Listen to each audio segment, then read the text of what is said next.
Om Namo Bhagavate Vasudevaya. Om Namo Bhagavate Vasudevaya. Om Namo Bhagavate Vasudevaya. Srimad Bhagavatam, Canto 11, Chapter 12, Text number 3. Translation and commentary by servants of His Divine Grace, A.C. Bhaktivedanta Swami Prabhupada. Sat Sangena Hi Daiteyaha Yatudhanaha Mrigaha Khagaha Gandharva Apsaraha Nagaha Siddhaha Charana Guhyakaha Satsangena Hidaiteya Yatudhana Mriga Khagaha Gandharvapsaraso Naga Siddhascharana Guhyakaha Satsangena Hidaiteya Yatudhana Mriga Khagaha Gandharvapsaraso Naga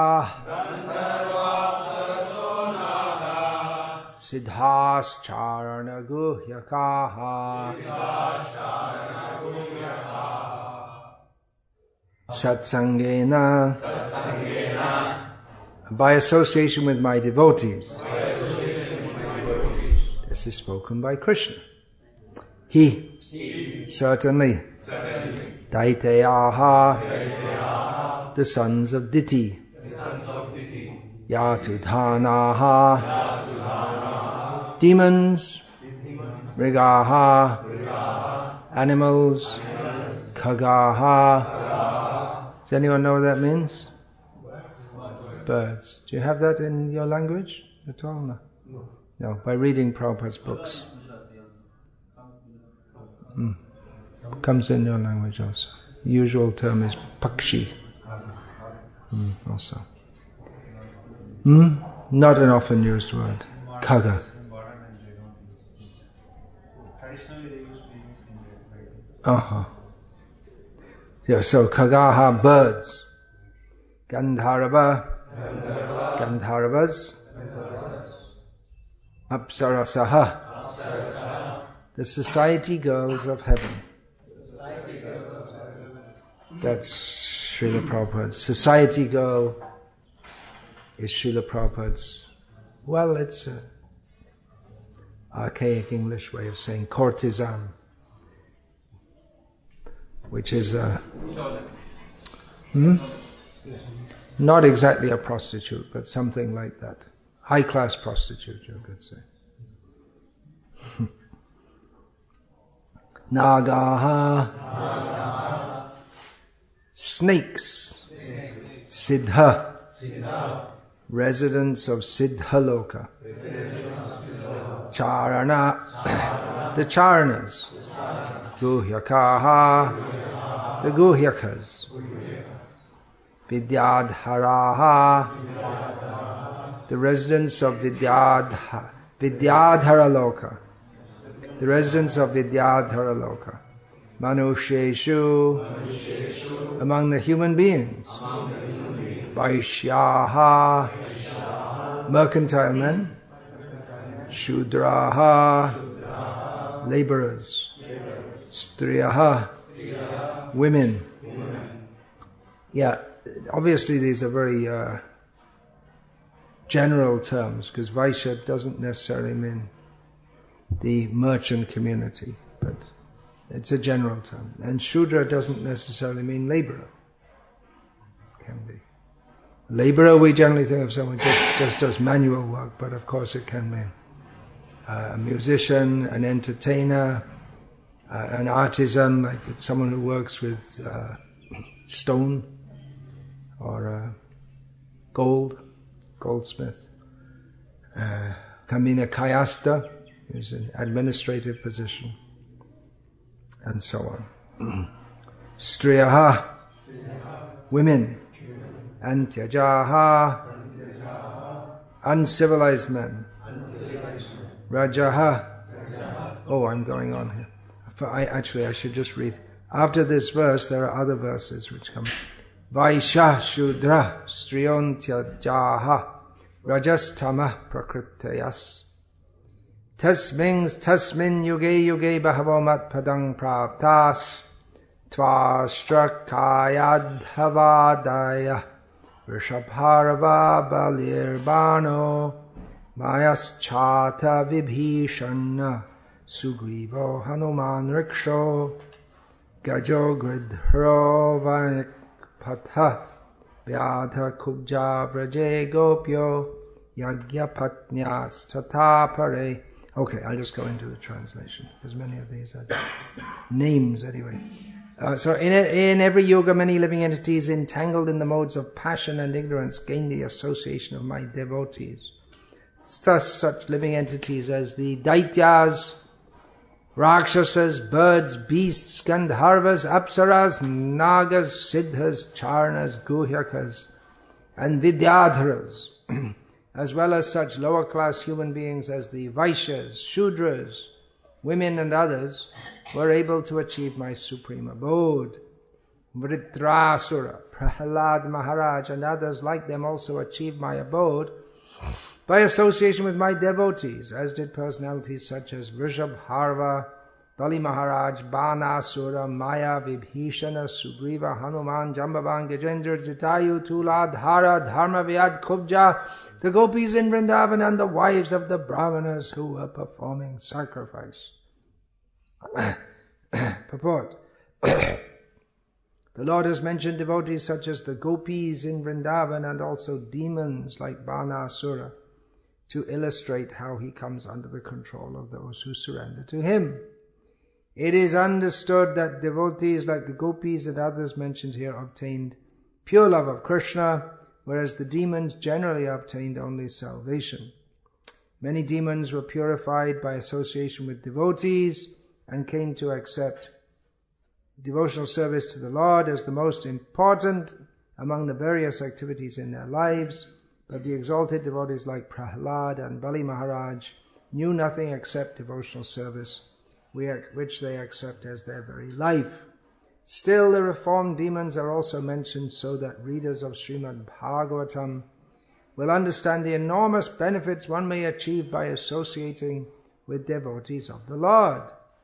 The demon Vritrasura was the pious king Chitraketu in his previous life, during which he associated with Sri Narad Muni, Sri Angira Muni, and Lord Sankarshan. Sankarshan is here being given as an example of a devotee, because the point of these verses is that by association with devotees, one achieves devotion. So he's also a devotee.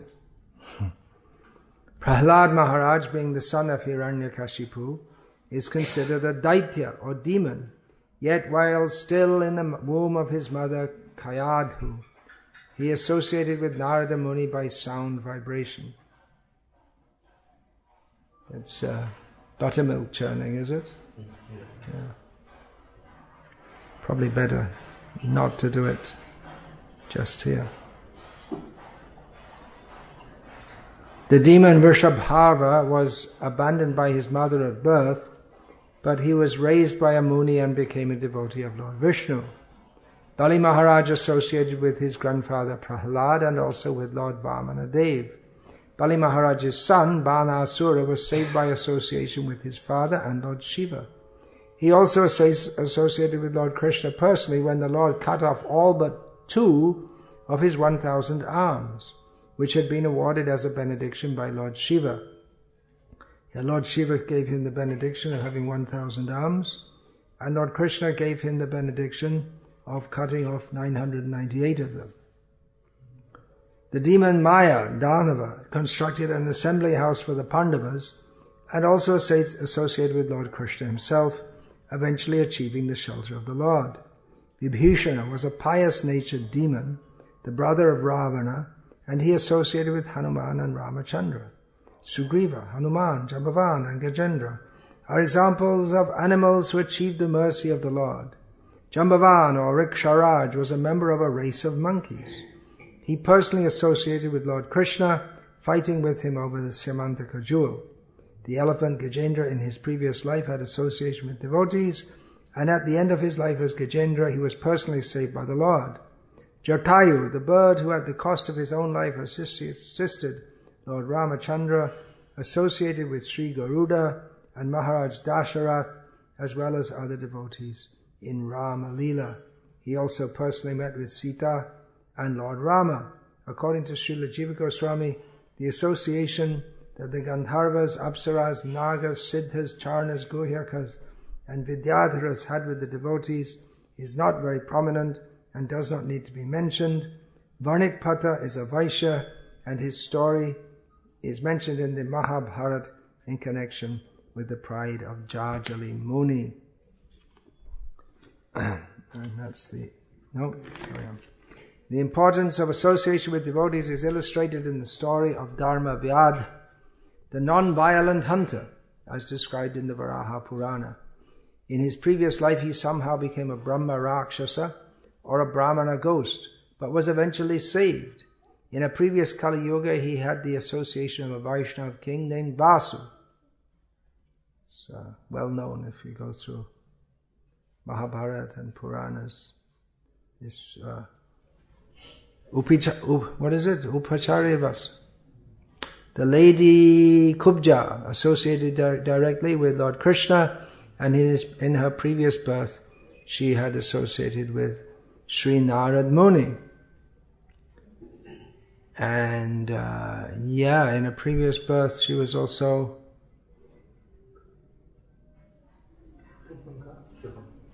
Mantara. Same, hunchback. Mantara. You all know who that is? In Ram Leela. Essential figure in Ram Leela. There'd be no Ramayana if it wasn't for her. That's according to Garga Samhita. Many of the personalities in Krishna Leela describe their previous life and how they came to be in such a situation in this life.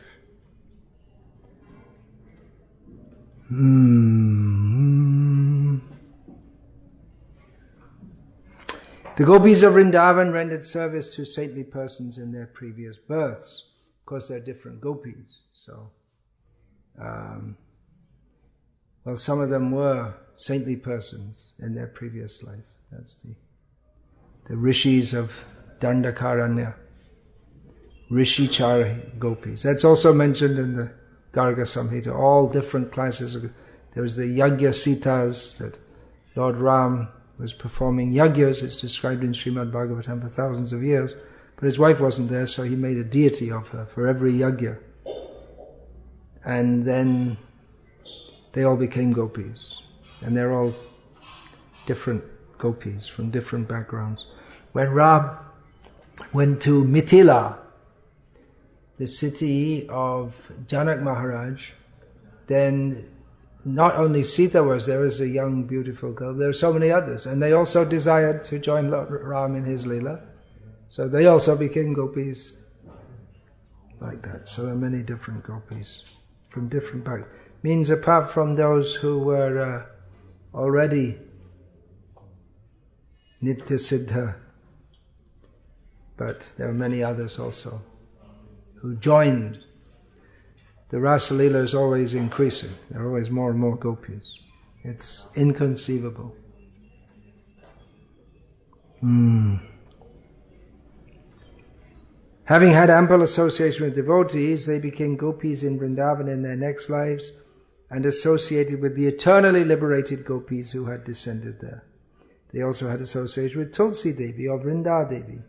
The wives of the Brahmanas performing sacrifice had association with women sent by Lord Krishna to sell flower garlands and betel nuts, and heard about the Lord from them. That's also described in Krishna book, how these Pulinda women in the area of Rajamandala, that means they're tribal. Nowadays we'd call them tribal in English. So they're also there, and they're also attracted to Krishna. It's presumed they were quite ugly. And they were supposed to be very lusty because they're very low class. So Krishna embraced the gopis, and some kumkum would fall on the ground from the gopis' breasts, and they would smear that on their breasts, and then their lust would go away. So they would go around, they would collect fruit and different things from the forest and go to the villages, and in this way, when they met the wives of normally wives of Brahmanas wouldn't have anything to do with such women, but if they come selling something door to door, and naturally women, when they speak, at least what little I've observed, they like to talk about love affairs and handsome men and all this kind of thing when women get together. And so they spoke about Krishna. They would talk about, naturally, having seen Krishna from a distance, or just even, they naturally their mind became absorbed in thought of him, and they would talk about him. They became infected with Krishna consciousness. And the wives of the Brahmanas who were living just at the edge of Ranjamandala, they heard about this, and then they also became infected with Krishna consciousness. So these verses, anyway, now recently I went through the 11th and 12th cantos of Bhagavatam, rediscovering so much treasure which is there. Many of the verses of the 11th canto are traditionally much quoted among Gauriya Vaishnavas, but Srila Prabhupada himself didn't quote them so much, and he didn't translate them, so in ISKCON they tend to be not so well known. There are many important verses there. These verses are, when we say important, of course, all the verses are important, but so when we say important, we mean those that are often quoted.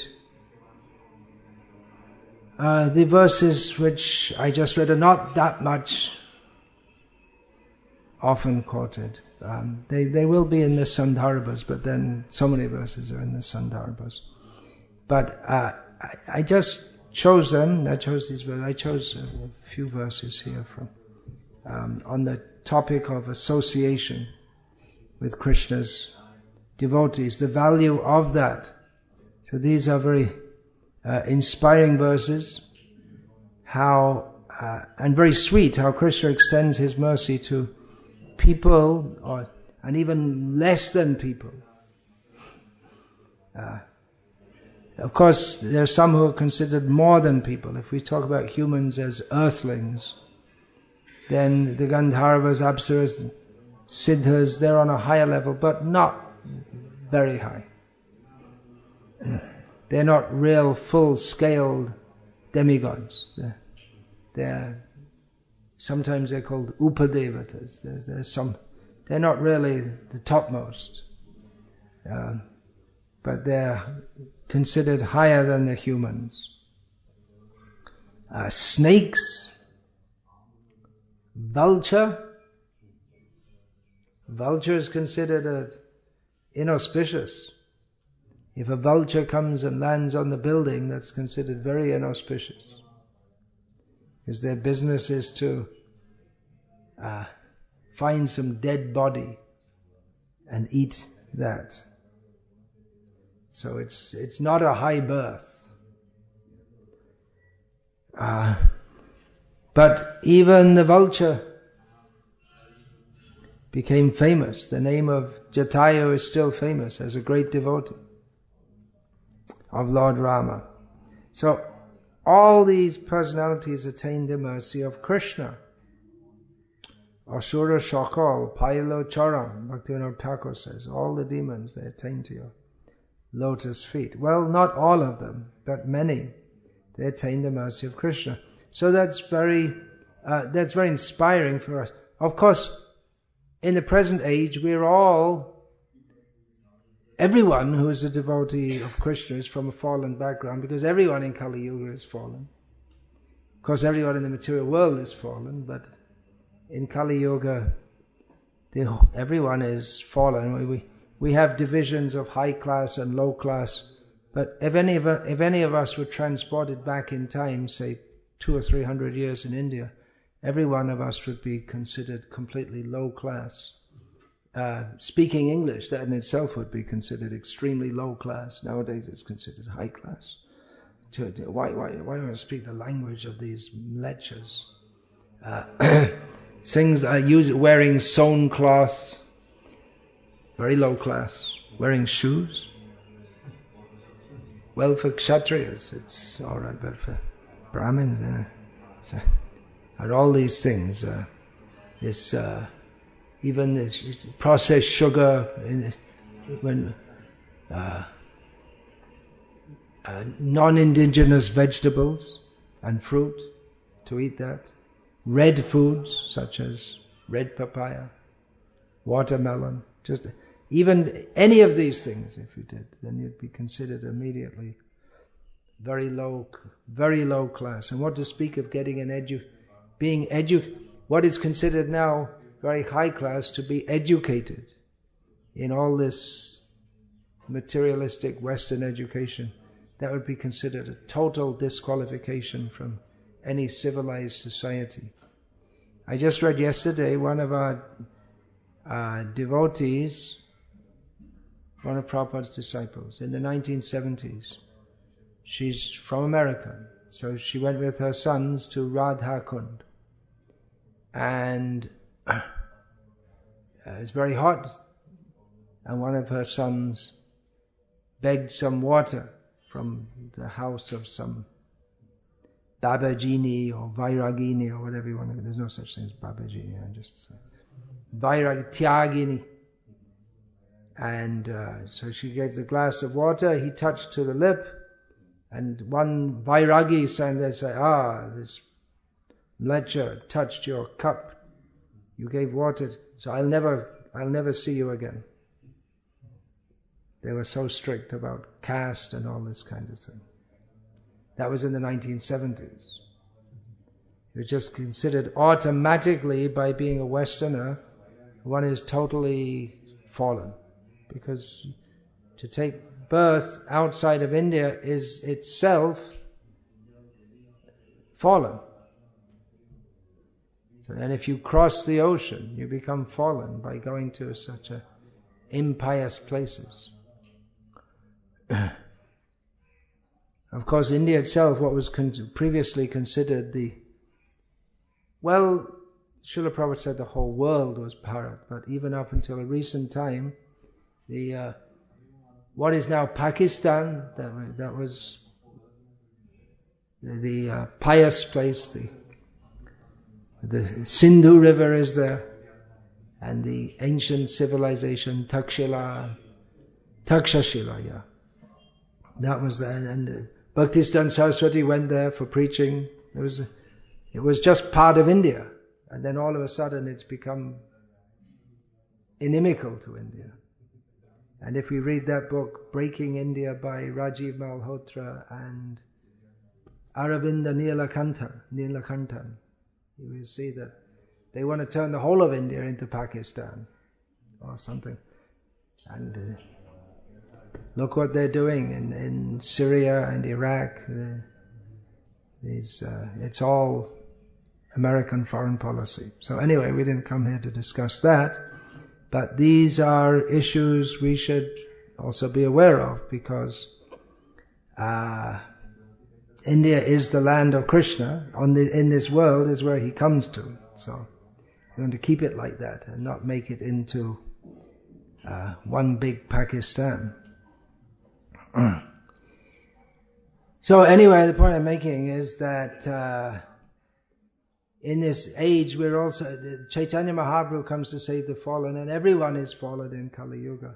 So maybe we don't appreciate so much the import of these teachings, that even the most fallen people, not just one or two, but many are delivered to Krishna consciousness. Krishna is so merciful that by the association of his devotees, even persons who are totally unqualified, they can achieve the highest perfection. But it is something exceptional, because it's expected that the high-class people, they will take to Krishna consciousness. And that's also indicated in the very section of Bhagavad Gita where Krishna himself says that the low-class people can come to me, which Imam hi partavya pashacha yepi syuv papayo nayaha Sriyo Vaishas Tata Shudras Tepi Yanti Param Gatim. These verses are very controversial nowadays, especially the word Striya in there. But Krishna says, those who take shelter in me,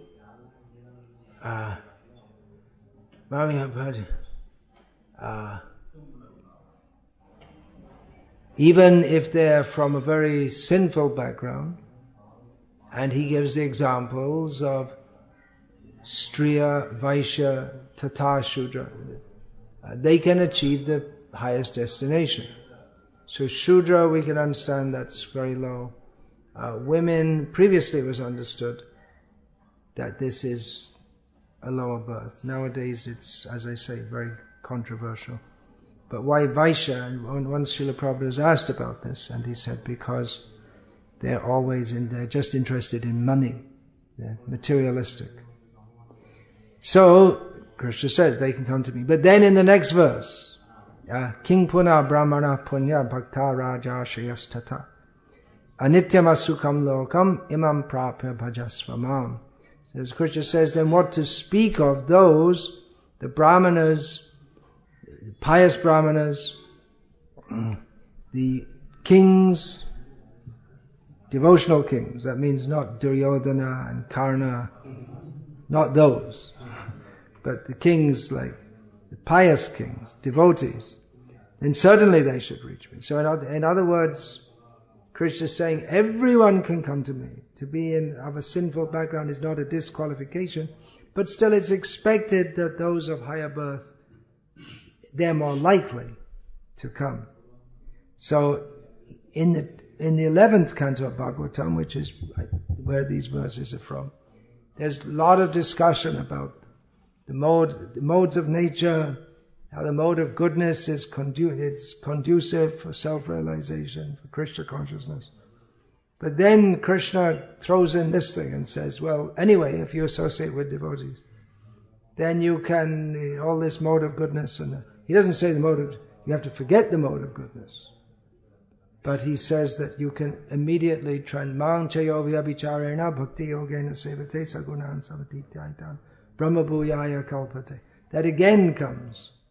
This verse again comes after discussion of the three modes of material nature, the superiority of the mode of goodness, but somehow or other, if we can come to the level of unalloyed, undeviating devotional service, then automatically we cross over the three modes. Even persons in the Rajagun, even in the Tamagun means the animals are generally considered to be largely in Tamagun, because they have no sense of discrimination, right and wrong, no higher intelligence, simply concerned with eating, sleeping, mating and defending. Ahara nidra bhayamaitanamcha samanimetat pashubhya naranam. So, and also the vicious demons who are simply interested in giving pain to others, they're considered to be in the Tamaguna. And humans in general, they're considered to be in Rajaguna. There may be a small population of Brahmanas may be in Sattvaguna. But those, anyway, whatever situation one is in, if one gets the association with of devotees, they can come to the highest platform, full devotion. So in devotional service, there's no, we don't emphasize this caste, who's of a high caste, this, that. Although in up until a recent time, it was very prominent in Indian society, and unfortunately based on birth, but it was based, there was this Brahman, Kshatriya, Vaishya, Shudra division within human society based on only on birth. But that is part of Vedic culture, and Krishna himself upholds that. For instance, when the Brahmana Sudama comes to his residence, although Krishna is an opulent prince, he gives respect to the impoverished Sudama and to Narada when Narada comes, because Narada is a Brahmana. And so there's very much consideration of hierarchy and stratification. According to in Manu Samhita, there are various categories of various conditions which are given. The Brahmanas, they give most importance to knowledge. They respect someone who's got more knowledge. The Kshatriyas to those who have more power. The Vaishyas to those who have more wealth. And among the Shudras, the only consideration is age. Someone who's older is considered among their own class. So there are various criteria. That's the word I was looking for. Various criteria. And the Brahmanas, among devotees, purity.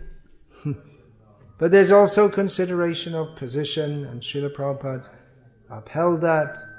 He wanted that because it's necessary for human society or even devotional society, and it also facilitates an exchange of relationships. If everyone's all the same, it's supposed to be on the same level, then no one has any regard for anyone.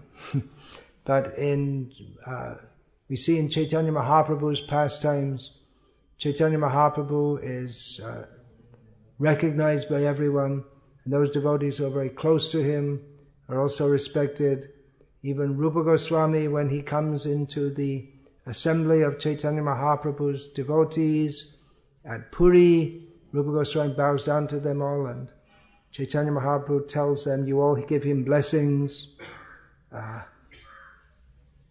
So there is stratification, but ultimately how much one is attached to Krishna, that is the important criteria. And those who are attached to Krishna, just by their association, others can be benefited. So in one purport, Srila Prabhupada, he said, I request all the members of the International Society for Krishna Consciousness to become pure devotees so that people of the world may be benefited by them. So, exalted persons, they travel in this world. Mahad vichalanam nrinam grihinam dina chetasam.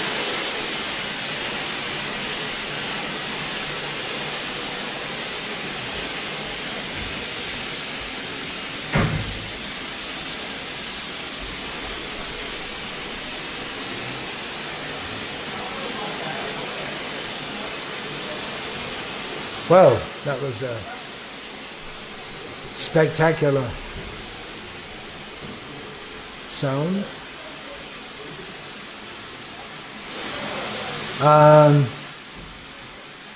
This half verse, which I just spoke, was spoken by Nanda Maharaj when Garga Rishi came to his home, and Nanda Maharaj said to him that great persons like Garga,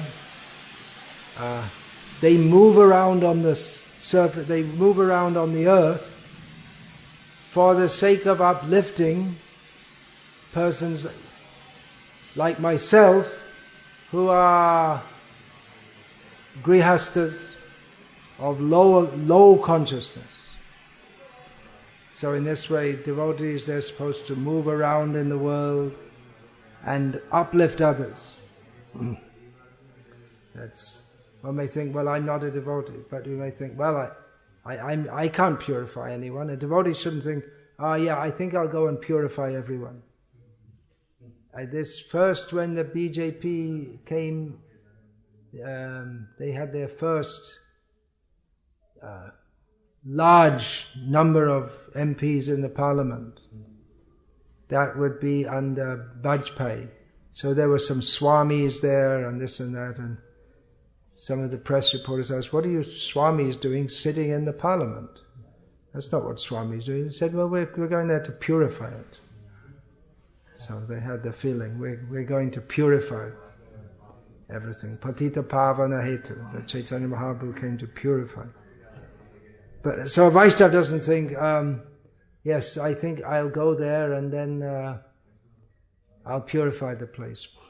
But he thinks that by the mercy of my spiritual master, I have received the gift of Krishna consciousness, which is purifying. So because I'm connected with my spiritual master, who's a pure devotee, and because he's given me the instruction to chant Hare Krishna, so even though I do so with all my contaminated consciousness, but still, by the mercy of my Guru, others may become purified by that.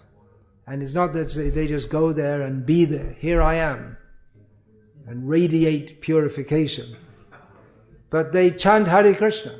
They go in the streets and chant Hare Krishna, and they hold meetings to discuss topics of Krishna so that others may come and in this way be benefited. It's not just that by their presence others are benefited because they talk about Krishna and they try to bring others to Krishna consciousness.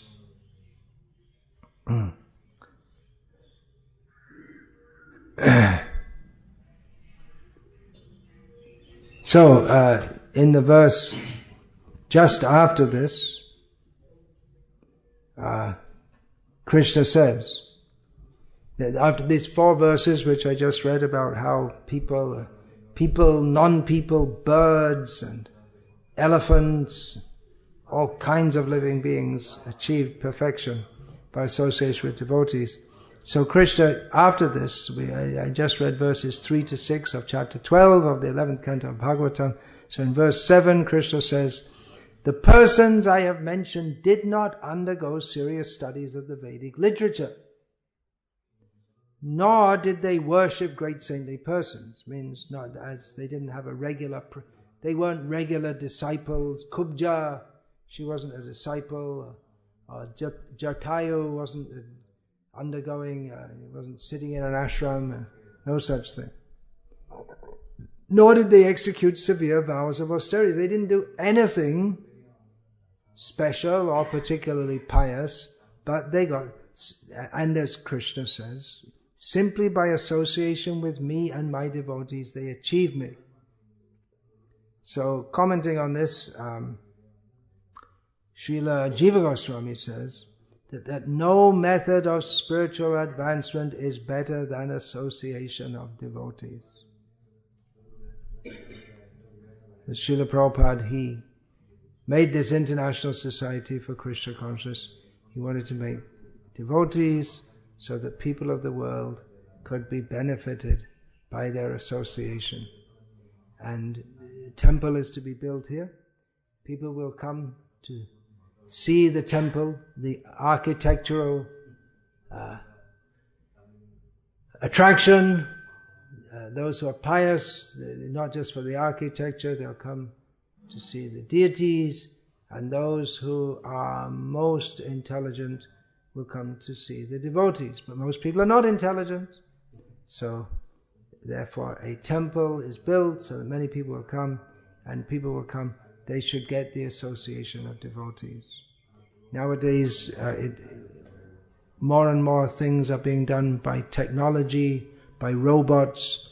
Already you can have, for a long time, there have been this instrument is invented. I don't think you see it much in South India, but in North India it's quite common, where at the time of arati, you press a button and then you have your your music, your drum being beat, and then the cymbals, and it goes on throughout the arati. So, and also it's very common in our temples that there's arati, there's one pujari offering, and there's a whole kirtan with hundreds of people going on by the recorder, that's all. There's only the pujari and the deities, but it sounds like a big kirtan, but there's no one there.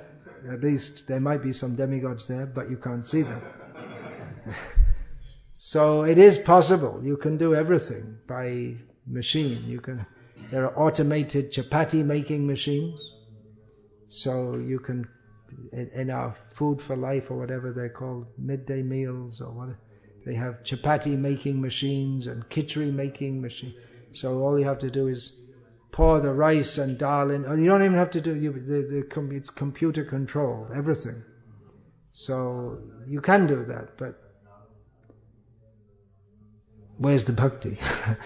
We're not saying there's no bhakti, but they're to personally cook and then just put the exact amount of spices and do everything very nicely for Krishna. There's this modern age, as I've several times said, is taking away the opportunity for service. Nowadays, instead of fanning the deities all day, which would previously be done in the hot season, you just press a button. No, nowadays not even press a button. It's some remote control thing, and then that's it. That's the fanning done. So the fanning is done by machine. The kirtan is done by machine. The lighting is done by. You switch like this. Still in some temples, as in Guruvayur in Kerala, if they have 1,000 deepams, then personally people have to go and light each lamp, and they have to clean it. Cleaning the deepams, that's a big job. But with electric light bulb, you just stick it in, when it goes out, throw it away, get a new one. So bhakti is practical activity, and the devotees, they manifest that in the world, and they attract others to engage in devotional service, activities of devotional service. So a temple also means opportunities for people to come and perform service. So much service to be done in physical service, cleaning. I think it was the first time I went to Nathdwara, I was quite impressed how first arati in the morning, it's not very early. They're Mangala, as they call it. We call it Mangalarti, they call it Mangala. So it's a little late, because the idea is that anyway Krishna's a young boy, so let him sleep a little. Don't get him up so early, don't give him all these austerities. So it's a little late, and so many people are there, and then when it's over, then then you're thrown out of everyone has to go out of the temple. Thrown out means it's done very nicely. These pandas, mukhiyaji, they beat everyone with a gamcha and drive them out. You've seen it. Huh? Yeah. When they're coming in the daytime, they're coming for darshan, and people at the front, they'll be cholo, cholo, and they're beating them, but beating them with a gamcha, so it doesn't hurt. But it's giving them the message, come on, you move on, there are others coming. So anyway, the first time I came out, and immediately the curtain is closed, and baby Krishna, just got up. So now he has to be fed and all these things. A lot of feeding. In this Vallabh Sampradaya, they feed Krishna a lot throughout the day. Good appetite, especially milk products and heavy food. He's a young boy. He can take it on. He's working, going out taking the cows out, a lot of work. So, young boy should eat a lot. Generally, mothers like to feed their sons a lot. So, I saw it, then immediately it's finished, and then you see these men, they're obviously rich men. They have this very thin khadi cloth, nicely starched, which you can, that means high class, with the gold, what do you call that, button, not buttons exactly, cufflinks, yeah, cufflinks is they, instead of using buttons, they use these, and they have a little string of gold, I don't know what they're called, I only saw it in India actually. I don't even know what, it must have some name, but I don't. You know what that is, the Hindi name for that? They have, instead of having buttons, there's little gold buttons with a gold chain. So obviously they're very rich people, but they got the brush and they're doing Jharu Seva because this is serving Krishna. So the temple gives the opportunity to serve Krishna, and particularly because they are rich people, I would guess they take special pleasure in that because they can't, by their social position, they're not allowed to serve anyone, even if they wanted to. Then it's just in the caste system or Vedic society, you're not allowed to do menial service. That is the dharma of a Shudra. You're not allowed to do it. But they like to do it for Krishna. Everyone can do it for Krishna. Ambarish Maharaj personally cleaned the temple, even though he's the king. The mayor of Puri, the king of Puri, not the mayor. The king of Puri personally cleans Jagannath's cart. And when Prataparudra Maharaj did that, then Chaitanya Mahaprabhu became very pleased. He said, oh, he's doing Tucha Seva. Tucha means insignificant, but for Krishna, it's very significant. And Maharaj Prataparudra would have thought that he's ruling the whole kingdom, but for him, more important is to sweep in front of Jagannath. So Chaitanya Mahaprabhu became very pleased with that. Why? Because it's a mode of devotion, showing oneself to be very small. So association with devotees is very powerful. These verses, Jiva Goswami comments that one may serve the devotees of the Lord through ceremonial worship. That means doing, just like when Garga Muni comes to Nanda Maharaj, or when Sudama comes to Krishna, then you welcome him, sitting down, wash his feet, dry his feet, offer him something to drink. Actually, in Vedic culture, you can give water, but better to give this some argya, nice scented water with so very nice ceremonial worship, or just by associating with them, just by being with devotees, one becomes purified. Association with pure devotees is sufficient for self-realization because one can learn everything about spiritual advancement from such devotees. By such devotees, they'll teach you verbally, and just by being with them, one can know what it means to be a devotee. So Srila Prabhupada, again Harishori Prabhu gave that as a living Bhagavatam. He lives. There are two kinds of Bhagavatams. Ek Bhagavata Baro Bhagavata Shastra, or Bhagavat Bhakta Bhakti Rasa Patra. There are two Bhagavatas. Bhagavata means that is which is in association with Bhagavan. And actually you can say that there's also Bhagavat Katha, Bhagavat Kirtan.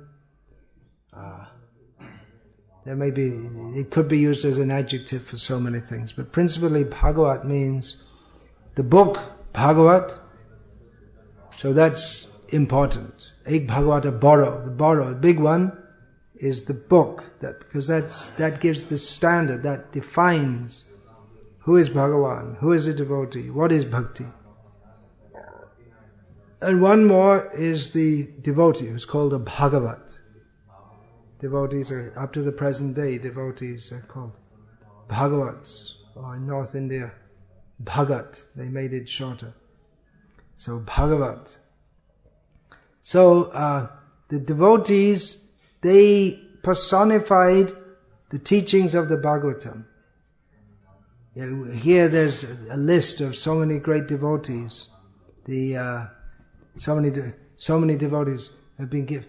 Some names, some personal names have been given, and some classes of devotees have been given. Some names: Gajendra, Hanuman, Vrishabharva, Dharmavyad, Tuladha, and then there are others: Guhyakas, Charanas, Apsaras.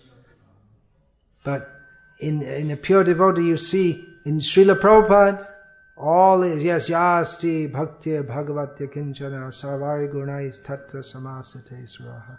All the qualities of all the great devotees are personally present. So by association with him, many persons who were just like that at Radhakund, I gave that example, persons who actually, this idea that you shouldn't associate with them, that is correct.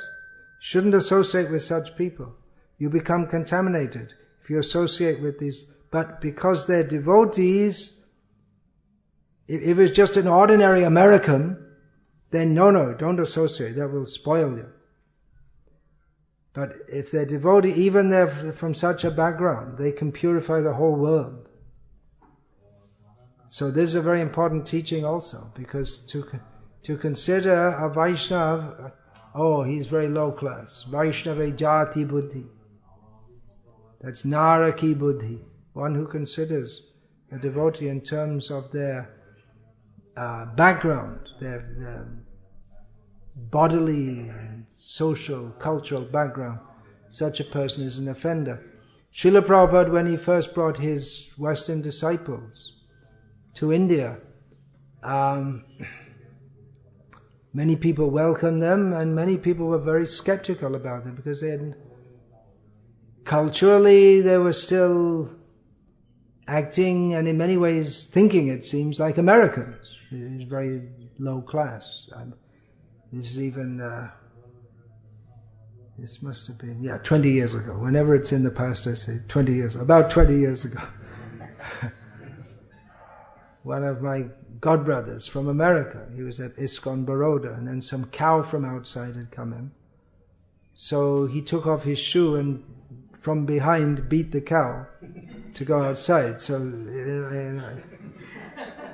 you just don't know. And then there was another sannyasi from Canada, had come with a group of devotees at Baroda, ISKCON. There are these benches outside. So one of the women in his party was sitting on the bench, and he just sat down and started talking to her. Sat down next to her and started talking to her. He didn't think that, well, I'm a sannyasi, and I shouldn't sit next to him, especially in public, especially in the temple in public. But he never thought such thing. And this was after 20 years of Prabhupada, since Prabhupada came to teach, and still they hadn't picked it. And they still didn't pick up anything more since then. Hare Krishna. And in fact, our Indian devotees, they think, oh, it's Western, it must be right, and they're losing all their culture. In fact, we often see that people from, they come to ISKCON from a cultured background, and then they look, in India, cultured background means in India, and then they lose it by coming to ISKCON, because we're modern. Anyway, that's another subject. So, Srila Prabhupada, some people pointed out, Prabhupada said that in Vrindavan, if our devotees drink by touching the lips to the cup, just for that, everyone will reject them. They're uncivilized. Just for that. What to speak of really gross behavior. Oh, so many things. I just read yesterday, one of our sannyasis went to the house of a very big rich man. He's a sannyasi actually from New Zealand, Prabhupada disciple. And the rich man was doing his puja, so the sannyasi said, "You'll go to hell for keeping a sannyasi waiting." And the man was really upset. And he had some big dogs, he said, and chased all the devotees away.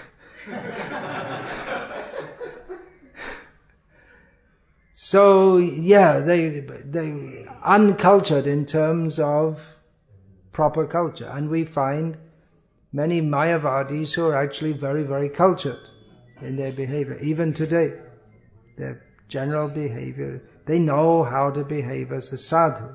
I'm not talking about the famous ones, the bogus ones who become, but there are, up to the present, Vaishnavas, non-Vaishnavas, they know the culture. Oh, that just, I said Vaishnava, that brought to mind one of my godbrothers. He visited one of these Madhva sannyasis, a young man, he was in his 20s at the time.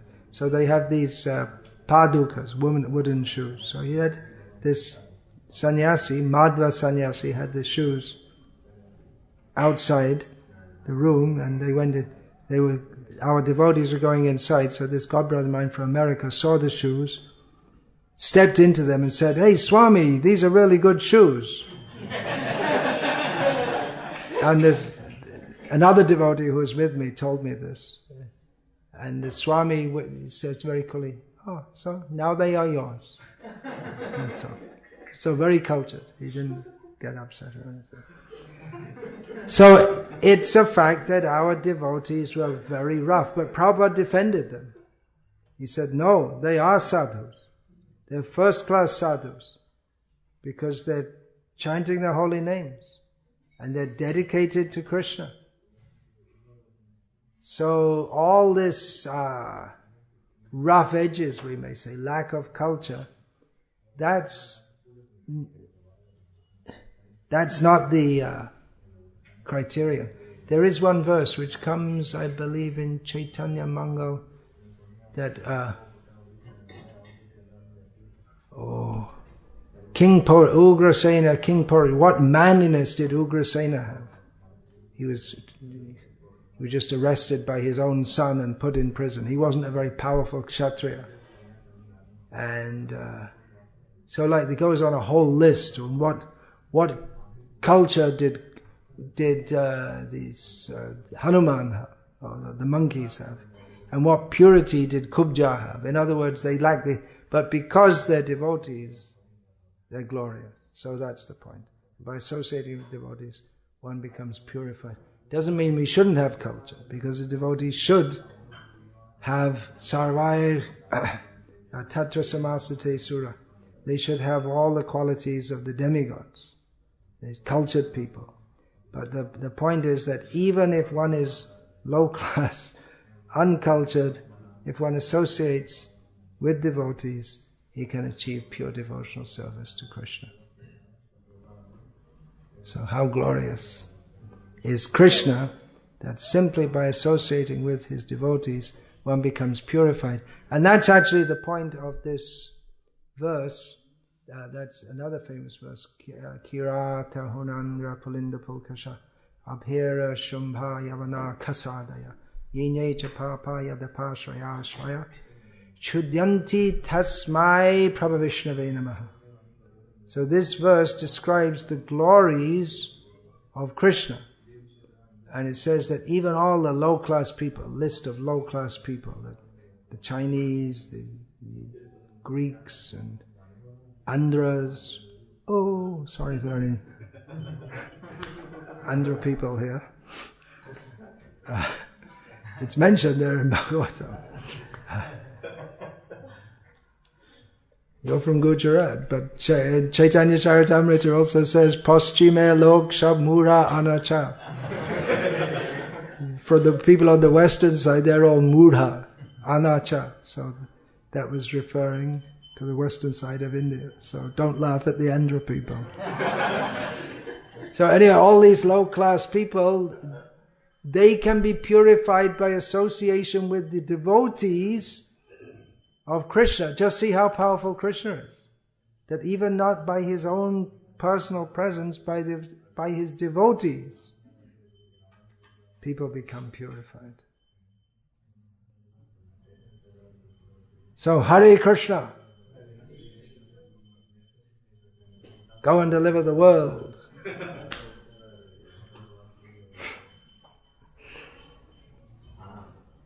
We have to show, we should demonstrate this.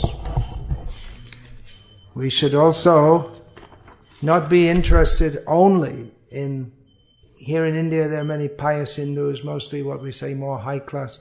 We should go among the low class people also. It's no great glory if the so-called high class people take to Krishna consciousness, but if we can go among the Muslims, the Christians, the tribals, the atheists here in India and all over the world, that will be the great glory.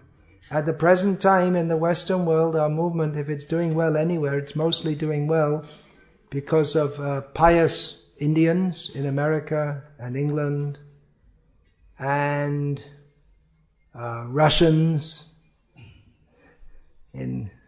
Somehow many Russians take to devotional service, so there are many pockets of Russian devotees in Israel and America. So, all right, it's a good thing they're carrying the ISKCON flag, but what about the others? The real glory will come. Just like Srila Prabhupada, he went among people not at all pious, totally non-candidates for Krishna consciousness. And he made them, according to his own description, he lifted them to the standard of pure devotional service. So that's our challenge. It's not such a great credit to, I'm not saying it's bad or wrong or that it's just something very easy, but it's not such a great credit to that our movement is widely spread among the more sophisticated class. But for everyone, and that's Varnashram also, engaging everyone. Hare Krishna. Any question? Please. Our modern ISKCON, sometimes Indian leaders, they are criticized foreign devotees, they are not behaved fully. Sometimes in India, our devotees, the leaders, they criticize that the Westerners are not properly behaved. They are not encouraging to take center of such a devotee like this. Not taking a session like and they're not encouraging to take shelter. I don't know exactly what you're talking about, but yeah, in general, Acharya means to one who Achinoti yashastrani Acharya sthapyatyapi swayam acharate yasmad Acharyas tena kirtitaha. Acharya means one who knows the scriptures, lives according to them, and teaches according to them. So scripture, cultured behavior means according to Shastra.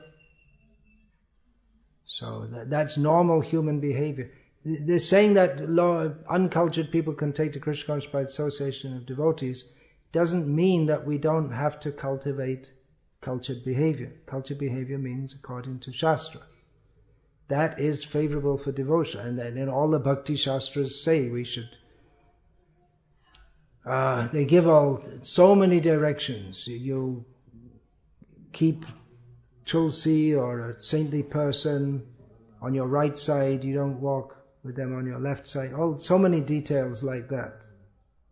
So this is favorable for devotion. So in general, we should approach an acharya who can teach us all these things. So generally, it should be like that. Yeah.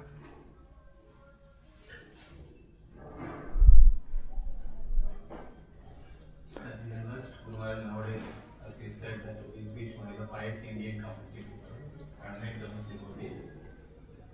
We are satisfied with the performance, but it indicates our, what we can say. Okay, we have to go down. But on the other hand, in India, we feel that still the higher caste people more. In India, we are making only devotees from middle caste. From? Middle category. Yeah, in India our movement's known as an urban middle class movement. We're not doing anything for the tribals, the village people, and the very high class people they have no interest. Yeah. I feel that we cannot just But what is very high class in India? It means who's got money. Vitam eva kaloninam guna achara guna. Means like Amitabh Bachchan or someone like that. He lives close to our ISKCON temple in Bombay, Juhu, never comes. He's just round the corner, less than a kilometer away, never comes to the temple. I'm not speaking about them. What do we mean by the very high class people in India? They don't want to come. Oh, you mean that? We are not.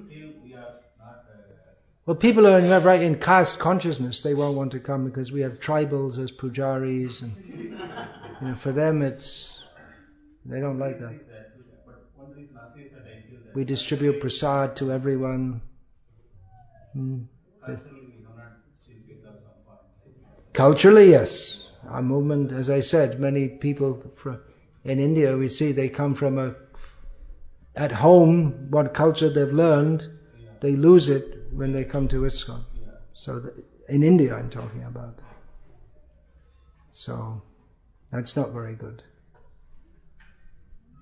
One good thing is, I see there are many devotees in our movement in India who are actually interested in the old culture. And generally not only ISKCON, but if anyone joins any Hindu movement, they're usually interested in all these things, even if the Siddhanta is completely bogus, generally then they become interested and they want to. It's the old. They're interested in the old culture. Hinduism means the old culture, generally speaking, and so there are those who are interested in maintaining these things. But without Krishna consciousness, it's all useless, of course. But still, things like, just like when I first went to Belgaum and I saw the Rath Yatra there, this Rasamrit Maharaj, Devamrit Prabhu at the time, he had a whole team of devotees doing Rangoli throughout the Rath Yatra. I thought that's very nice. And now it's spread all over, it's become all over. Even in the West I see some Indians. Whereas Rangoli in ISKCON, it wasn't there before. But so that's something starting from Belgaum. Or Pune also takes the credit, but I think it actually started from Belgaum. Started from Pune? Okay, all right, I'm corrected. So it started from there, and then many people said, oh, this is a very nice way to serve the Lord. And then others took it up. So that's something good, isn't it?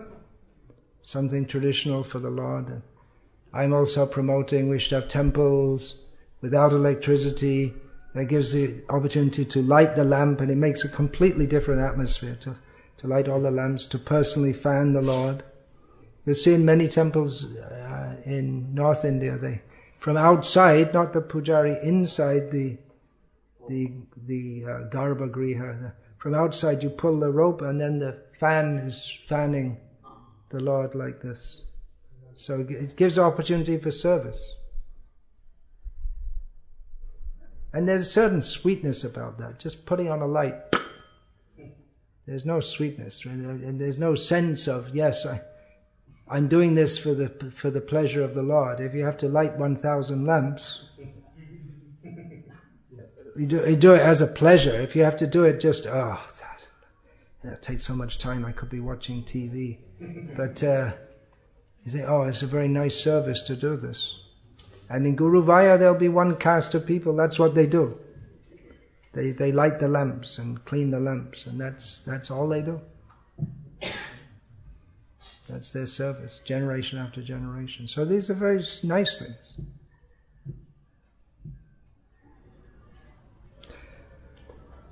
Hare Krishna. Okay, please speak. What do you want to say? Starting during Deepadan, there is very nice atmosphere. Yeah. Very sanctified atmosphere. Yeah. Everywhere, in all temples and in home also. Yeah. Guru, here Khagas and Vikas all are getting benefit by association of pure devotees. So what about these deviating and sentimental devotees? He'll also get benefit. Do people get benefit even from those who are devotees but they're deviated or just sentimental? Well, according to the level of the devotee, the benefit will be there. But there, we see our own Krishna conscious movement that Srila Prabhupada's potency has worked even through very neophyte devotees. He would send devotees, you go to Japan, you go to Fiji, and they themselves may not be very strong even in following the regulated principles, because they had faith in Prabhupada and went on his order, people became devotees. In Russia, Srila Prabhupada met one boy, preached to him for 1 or 2 days, initiated him, and he spread Krishna consciousness all over Russia. He was making devotees by 2 methods. One was by preaching, another was by impregnating different women. And I hope their children became devotees. So, but he spread Krishna consciousness also. Prabhupada's potency was there. And George Harrison, Prabhupada encouraged him to promote. Prabhupada gave a lot of importance to George Harrison. He mentioned him in his book, Upadesh Amrita, not directly, but it's clear he's referring to him. Because he saw, George Harrison, he wasn't in the Jayam Vishnupad Paramahamsa class. Generally a musician, you don't expect them to follow all the four-regulated principle. But Prabhupada's potency worked through him. Many of my godbrothers, they say they became inspired by George Harrison. I wasn't inspired by him. In fact, when he came to the manor, Bhaktivedanta Manor in 1976, he was there once, and everybody said, oh, George Harrison came, we should go and see him. I deliberately avoided seeing him, because I thought, so what? My chance to see George Harrison. Actually, I should have seen him because Prabhupada liked him. But I didn't want to see him because the devotees, the reason all the devotees were going to see him, because they thought, oh, such a great person, from material viewpoint. They gave him such importance. So, yeah, a great devotee, their potency. Chaitanya Mahaprabhu's potency is going on. He left this world 500 years ago, but his potency is going on. So it may, and so many devotees, they in early life they had some contact with Krishna consciousness at some level, and later they come into association of seriously practicing devotees, and because of that background they take it up very seriously.